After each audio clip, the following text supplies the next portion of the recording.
this is Scott, and I want to remind you to keep an eye out for plants and zombies. We're here in my secret zombie fortress, so we're probably pretty safe. And today I want to show you how to make a herbal medicine, either a liniment or a tincture. They're basically the same thing, but a liniment is used topically, while a tincture is usually used internally. You can always use a tincture topically, but a liniment, depending on what you make it from, can't be topical. Today I'm going to use some arnica flowers, and these cannot be used internally because they will make you dead.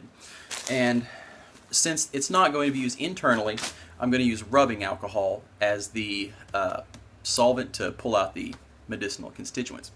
If I was doing something I did want to take internally, of course I wouldn't use rubbing alcohol, because rubbing alcohol will also kill you. Okay. Here's my container. These are easy to make. First, what I do is I open my bag of the herbs, and you can use fresh herbs. If you do, though, remember that they have more water content, so you may need a higher proof alcohol to make sure that no bacteria or mold grow in there.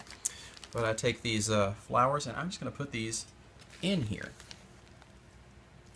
Notice the amazing technique that I'm using of grasping the herbs with my fingers.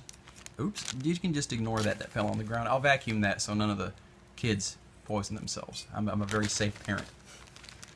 So I've improved my technique a little bit. So when I spill something, I can get it back in the jar rather than letting it fall on the carpet. And oh man, is this going to be... I got one of the bigger jars. I thought this would be enough. I just have so many of these flowers. I ordered these. Next year I'm going to grow some, but I didn't have any of these this year. And dried plants don't weigh a lot, so you get like 4 ounces of plants, and you think, oh, that's expensive. But then it shows up, and you're like, whoa, my goodness, that's a lot of plants. Okay, I want to remind you to be sure and vacuum up the evidence before your wife gets home if you're making this. But here it is. Here's the full... Speaking of my wife, there's one of her hairs. In all honesty, this is probably over full, but I'm going to make it work because I've used this before, and I know that it's going to soak up all that alcohol, and it's going to expand, and I may not have enough room to really do it the officially totally correct way. But it's going to be good enough. I mean, if anything, I could have extracted more of the medicine out of it. It's not going to make it any weaker. I may lose a little potential medicine I could have pulled out because there's not enough of the alcohol. Okay, so I'm going to get this rubbing alcohol. Remember, don't use rubbing alcohol with anything you're going to take internally because it will kill you. Oh, I am really good at this. I spilled that on the carpet. It's really compacting down. Maybe I was lying to you before. Maybe this is the right size jar. Okay, I'm going to need some more.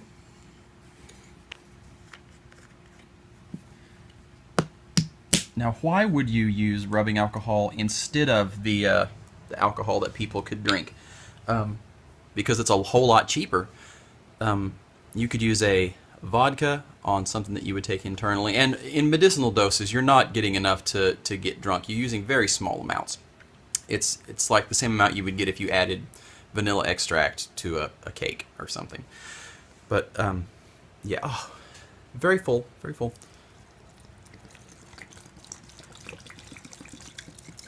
But yeah, if you were using an herb that you could take internally and you wanted to take this internally, you would use a higher proof alcohol, something like 80, 90 proof. It can vary depending on the herbs. If it's more resinous and gummy and you really need something, powerful to extract it. So lower. There are charts online that you can look up if you want to know the exact amount, but most things, like a 70, 80 proof is fine.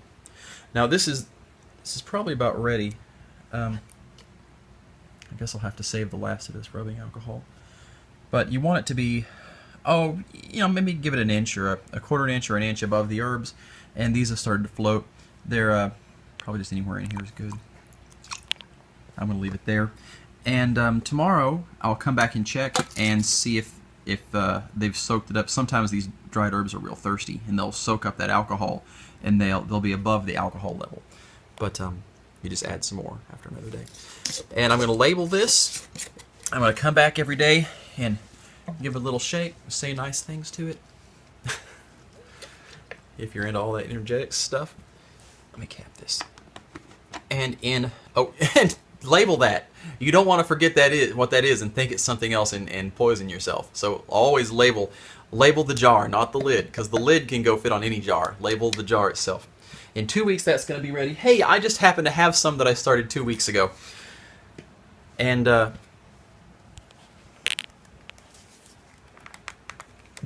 I'm really very strong. I am, I promise. I've used my strength so much today.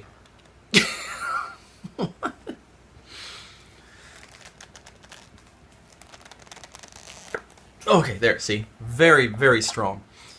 And you can see on this one, I ran out of room in the jar. I packed it too full. So I know what I'm talking about when I tell you about doing it wrong. And we're just going to pour out all the rubbing alcohol. I'm going to use this strainer to keep the arnica from getting in it. It won't hurt anything to leave the arnica flowers in it, or whatever herb you're using. That won't hurt anything at all. It's just I'm going to put this in a spray bottle, so I'm spooning all the plant parts in here after I poured it in. You can get a spoon and press down and get all the good medicinal juice out of these. And I'll throw these in the compost.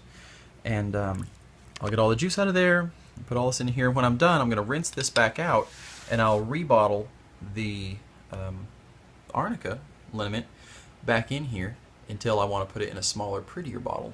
So there it is. That's how you make a liniment or a tincture. And I'll mention that this is the folk method of tincturing. It's plenty useful, but it's not as precise as another method that we don't have to worry about. So until next time, I want you to keep your eyes out for plants and zombies.